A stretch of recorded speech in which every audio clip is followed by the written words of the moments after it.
warahmatullahi wabarakatuh. Saya Anissa Aziza, NPM 1804041026, jurusan Ekonomi Syariah, Institut Agama Islam Negeri Metro.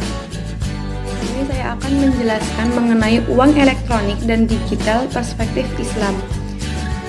Yang pertama, uang elektronik dan digital. Uang adalah standar kegunaan yang terdapat pada barang dan tenaga. Uang didefinisikan sebagai suatu yang dipergunakan untuk mengukur tiap barang dan tenaga. Misalkan, harga adalah standar untuk barang, sedangkan upah adalah standar untuk manusia, yang masing-masing merupakan perkiraan masyarakat terhadap nilai barang dan tenaga orang. Perkiraan nilai-nilai barang dan jasa ini di negeri manapun dinyatakan dengan satuan-satuan. Maka satuan-satuan inilah yang menjadi standar yang dipergunakan untuk mengukur kegunaan barang dan tenaga yang kemudian menjadi alat tukar atau medium of exchange dan disebut dengan satuan orang. Dalam konsep Islam, uang adalah flow concept, yaitu Islam tidak mengenal motif kebutuhan uang untuk spekulasi karena tidak dibolehkan. Uang adalah barang publik milik masyarakat. Karenanya penimbunan uang yang dibiarkan tidak produktif berarti mengurangi jumlah uang beredar. Seiring kemajuan zaman, bentuk pembayaran dengan uang pada hari ini mengarah kepada sesuatu yang lebih praktis dan tidak memiliki wujud sama sekali, hanya berupa kode digital yang berada di sekitar kartu SIM atau smartphone seseorang yang disebut dengan uang elektronik atau e-money, atau mata uang digital atau digital currency. Menurut jenisnya, pembayaran digital atau virtual currency terdiri dari dua macam. Yang pertama, uang elektronik atau digital yang sering digunakan pada aplikasi-aplikasi berbasis komputer maupun smartphone seperti Telkomsel Cash, Paytrend, Indosat Dompetku, dan beberapa alat pembayaran digital lainnya. Jenis virtual currency ini bersifat tersentralisasi, diatur dan dikelola oleh suatu lembaga maupun perusahaan. Virtual currency yang menggunakan teknologi kriptografi yang bisa dikenal dengan sebutan cryptocurrency, di mana untuk setiap transaksi data akan dilakukan penyandian menggunakan algoritma kriptografi tertentu. Uang elektronik adalah uang yang dipergunakan dalam transaksi melewati jejaring internet secara elektronik dan sistem penyimpanan harga digital.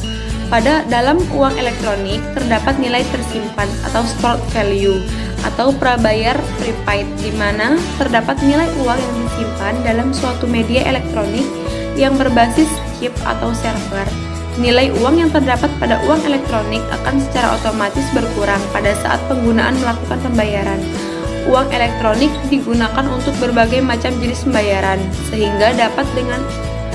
sehingga berbeda dengan instrumen single purpose seperti yang terdapat pada kartu telepon. Menurut peraturan Bank Indonesia tentang uang elektronik adalah alat pembayaran yang diterbitkan atas dasar nilai uang yang disetor dahulu untuk pemegang kepada penerbit, yang tersimpan secara elektronik dalam suatu media seperti server atau chip. Dan nilai uang tersebut bukan merupakan simpanan serta digunakan sebagai alat pembayaran kepada pedagang yang bukan merupakan penerbit uang elektronik tersebut. Pemerintah melalui Bank Indonesia telah menyempurnakan aturan uang elektronik melalui perubahan payung hukum dari PBI. Dalam peraturan Bank Indonesia pada pasal 1 ayat 3 dan 4 menyebutkan bahwa uang elektronik adalah alat pembayaran yang memenuhi unsur-unsur sebagai berikut. Yang pertama, diterbitkan atas dasar nilai uang yang disetor terlebih dahulu kepada penerbit. Yang kedua, nilai uang disimpan secara elektronik dalam suatu media server atau chip. Yang ketiga, digunakan sebagai alat pembayaran kepada pedagang yang bukan merupakan penerbit uang elektronik tersebut. Yang keempat, nilai uang elektronik yang dikelola oleh penerbit bukan merupakan simpanan sebagaimana dimaksud dalam undang-undang yang mengatur mengenai perbankan. Nilai elektronik tersebut dibeli oleh konsumen dan tersimpan dalam media elektronik yang merupakan miliknya. Nilai uang dalam e-money akan berkurang pada saat konsumen menggunakannya untuk pembayaran. Dalam revisi peraturan ini, BI juga mendorong penguatan penggunaan uang elektronik. Selanjutnya, penerbit uang elektronik juga dilarang untuk menetapkan nilai, baik untuk penggunaan maupun persyaratan pengakhiran penggunaan atau random. Dan juga BI melarang penerbit untuk menahan atau memblokir nilai uang elektronik secara sepihak. Peraturan ini juga mendorong keamanan dan efisien untuk uang elektronik. Karena itu, BI menekankan kepada penerbit atau issuer untuk mengedepankan keamanan dan efisiensi. Ini dilakukan agar masyarakat semakin percaya dengan uang elektronik dan mulai beralih dari penggunaan uang tunai ke uang elektronik. Yang B, manfaat uang elektronik. Uang elektronik muncul sebagai jawaban atas kebutuhan terhadap instrumen pembayaran secara cepat dengan biaya relatif murah. Waktu yang diperlukan untuk menyelesaikan suatu transaksi dengan e-money jauh lebih singkat dibandingkan dengan kartu kredit, juga mengembangkan perdagangan dan perekonomian nasional dalam rangka meningkatkan kesejahteraan rakyat. Elektronik memberikan berbagai keuntungan berupa manfaat yang tinggi seperti memberikan kecepatan dan ketelitian dalam bertransaksi. Dapat digunakan untuk segala bentuk transaksi yang bernilai kecil maupun dengan frekuensi tinggi, praktis dan mudah digunakan untuk bertransaksi, serta lebih efisien dibanding dengan uang tunai. Manfaat uang elektronik diantaranya memberikan kemudahan dan kecepatan dalam melakukan transaksi pembayaran tanpa perlu membawa uang tunai. Tidak lagi menerima uang kembalian dalam bentuk barang seperti permen akibat pedagang tidak mempunyai uang kembalian bernilai kecil atau receh. Sangat applicable untuk transaksi massal yang nilainya kecil namun frekuensinya tinggi, seperti transportasi, parkir, tol, fast food, dan lain-lain. Risiko keamanan terkait uang seperti kehilangan, kecurian, penipuan, dan persoalan-persoalan lainnya akan berkurang selama media non-tunai yang digunakan. Sistem pembayaran non-tunai lebih efisien, memungkinkan masyarakat dan perusahaan-perusahaan untuk menekan biaya operasionalnya secara biaya transportasi untuk menyetorkan uang ke bank beserta biaya pengawalannya. Yang C, jenis-jenis transaksi dan macam-macam uang elektronik atau e-money. 1. Jenis-jenis transaksi e-money. Terdapat 5 jenis transaksi e-money, diantaranya ialah penerbitan dan pengisian ulang.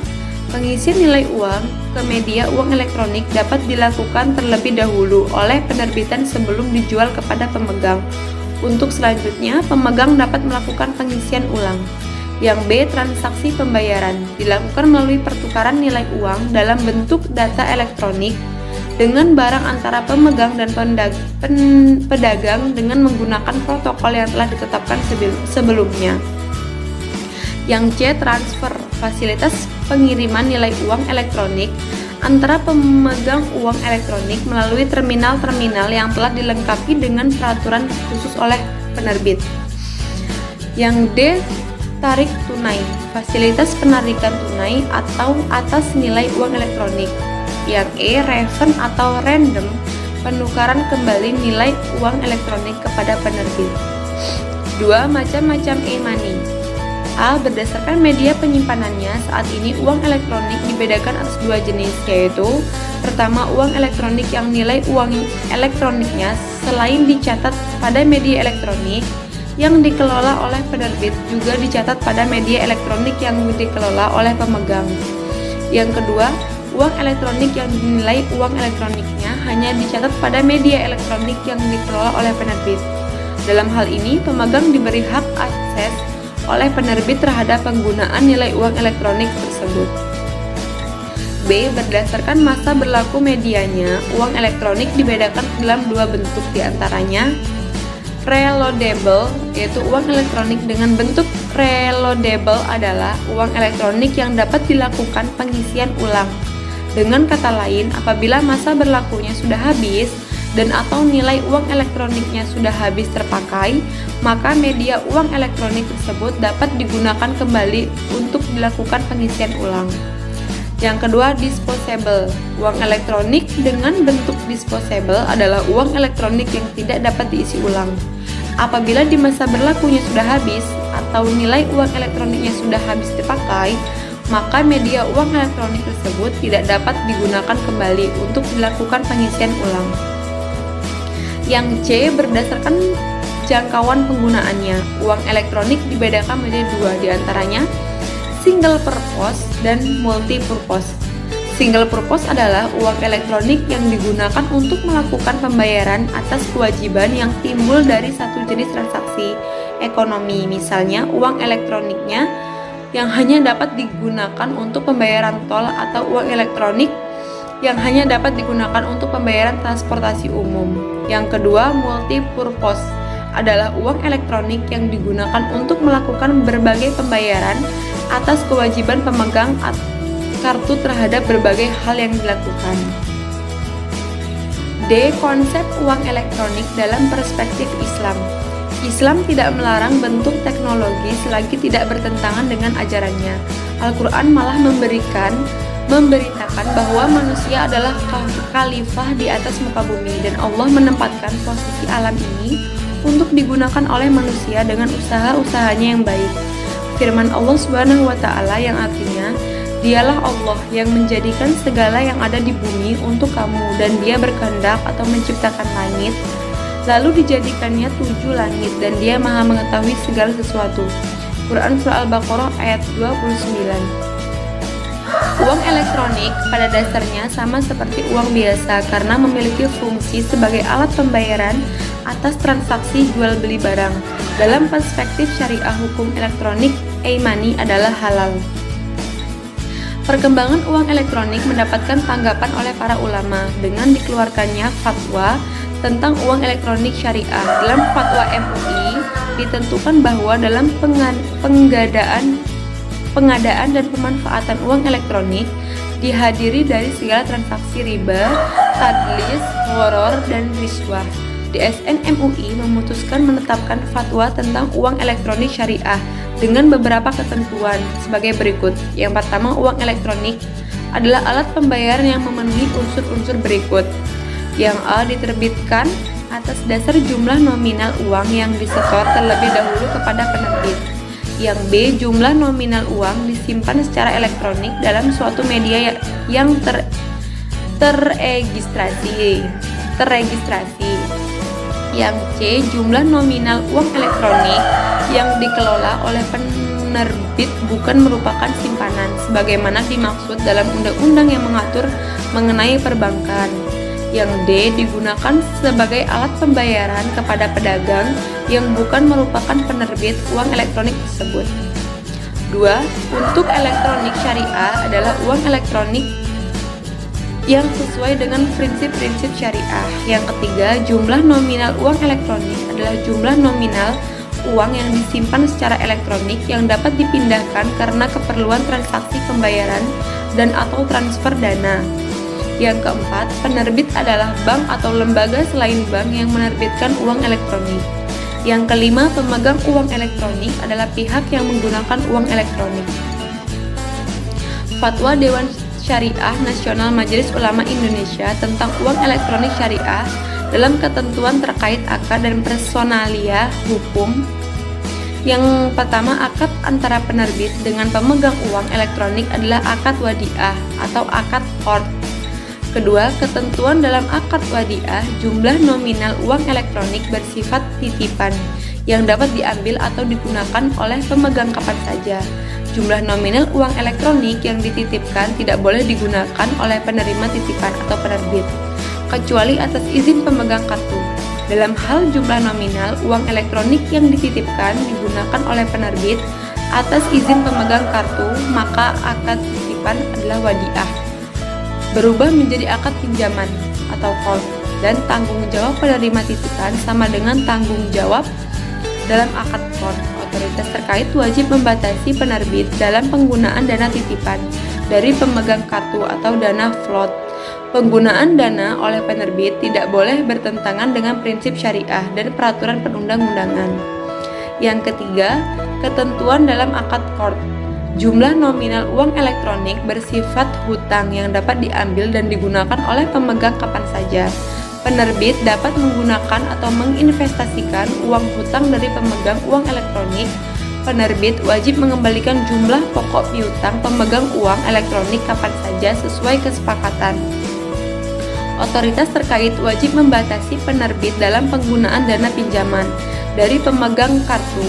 Penggunaan dana oleh penerbit tidak boleh bertentangan dengan prinsip syariah dan peraturan perundang-undangan. Yang E. Akad-akad pada uang elektronik. Prinsip syariah adalah prinsip hukum Islam dalam kegiatan muamalah atau interaksi sesama manusia yang mendorong kepada hal-hal kebaikan atau ma'ruf dan mencegah dari hal-hal yang buruk yang diharamkan oleh syariah atau munkar. Sedangkan menurut Undang-Undang Nomor 21 Tahun 2008 tentang Perbankan Syariah, prinsip syariah adalah prinsip hukum Islam dalam kegiatan perbankan berdasarkan fatwa yang dikeluarkan oleh lembaga yang memiliki kewenangan dalam penetapan fatwa di bidang syariah.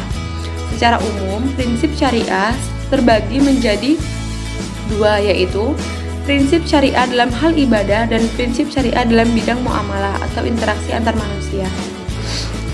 Terdapat beberapa akad yang berhubungan dengan mekanisme uang elektronik, diantaranya akad jual beli.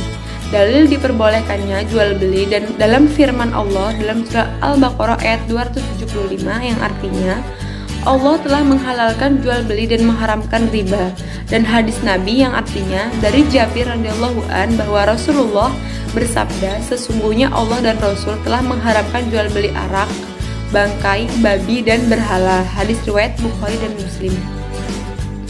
Akad jual beli dalam kegiatan uang elektronik terjadi ketika nilai uang elektronik yang tersimpan dalam media penyimpanan baik berupa server atau chip yang dimiliki oleh penerbit dijual kepada calon pemegang dengan sejumlah uang senilai uang yang tersimpan dalam media uang elektronik.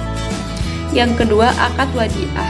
Dalil diperbolehkannya wadiah terdapat dalam firman Allah, artinya sesungguhnya Allah menyuruh kamu menyampaikan amanat kepada yang berhak menerimanya dan menyuruh kamu apabila menetapkan hukum di antara manusia supaya kamu menetapkan dengan adil. Sesungguhnya Allah memberi pengajaran yang sebaik-baiknya kepadamu. Sesungguhnya Allah adalah Maha mendengar lagi Maha melihat. Quran Surat An-Nisa ayat 58. Akad wadiah adalah akad yang berupa penitipan barang atau harta kepada orang lain yang dapat dipercaya untuk memelihara dan menjaganya. Wadiah dalam uang elektronik terjadi ketika calon pemegang uang elektronik menyerahkan sejumlah uang kepada penerbit dengan maksud menitipkan dan selanjutnya sejumlah uang tersebut dikonversikan menjadi sebuah nilai uang elektronik senilai uang yang diserahkan. Selanjutnya, penerbit wajib memelihara dan menjaga sejumlah uang tersebut dan menyerahkan kepada pemegang saat diminta atau diambil atau untuk pembayaran kepada pedagang. Yang ketiga, akad sarf. Secara bahasa, sarf berarti tambahan atau penukaran atau penghindaran atau transaksi jual beli. Secara istilah, sarf adalah bentuk jual beli naqdain baik sejenis maupun tidak, yaitu jual beli emas dengan emas, perak dengan perak, atau emas dengan perak, dan baik telah berbentuk perhiasan maupun mata uang. Yang keempat, akad ijaroh. Akad ijaroh adalah transaksi sewa-menyewa atau suatu barang dan atau upah-mengupah atas suatu jasa dalam waktu tertentu melalui pembayaran sewa atau imbalan jasa. Tentang pembiayaan ijaroh, akad ijaroh yaitu akad pemindahan hak guna atau manfaat atas suatu barang dalam waktu tertentu dengan pembayaran sewa atau ujroh tanpa diikuti dengan pemindahan kepemilikan barang itu sendiri. Yang kelima, akad wakalah. Secara bahasa, wakalah adalah melindungi. Menurut ulama mazhab Syafi'i mengatakan bahwa wakalah adalah penyerahan kewenangan terhadap sesuatu yang boleh dilakukan sendiri dan bisa diwakilkan kepada orang lain untuk dilakukan oleh wakil tersebut selama pemilik kewenangan asli masih hidup. Yang terakhir, akad qard. Akad qard yakni suatu akad pinjaman kepada nasabah dengan ketentuan bahwa nasabah wajib mengembalikan dana yang diterimanya kepada LKS pada waktu yang telah disepakati oleh LKS dan nasabah. Akad qard dapat digunakan dalam hubungan hukum antara penerbit dengan memegang uang elektronik. Mungkin sekian materi yang dapat saya sampaikan. Bila ada salah kata, saya mohon maaf. Kepada Allah saya mohon ampun. Saya akhiri. Wassalamualaikum warahmatullahi wabarakatuh.